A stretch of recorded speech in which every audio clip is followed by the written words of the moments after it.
This woman heard strange sounds coming from beneath the woods. When she discovered the truth, she immediately called the police. Marjorie had lived in her secluded house deep in the woods of Colorado for many years, never suspecting that a terrifying secret was hidden beneath the forest floor. One day, after returning home from work and parking her car, she heard a strange noise coming from the woods. Unsure of what was happening, she quickly went back inside, but the noises only grew louder. Concerned, Marjorie stepped outside and listened carefully, realizing the unsettling sounds were coming from deep within the forest. Fear crept over her as she struggled to make sense of it. Feeling desperate, she called her son, and together they began investigating.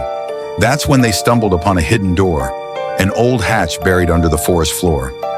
Despite her growing fear, Marjorie decided to go down and uncover the mystery.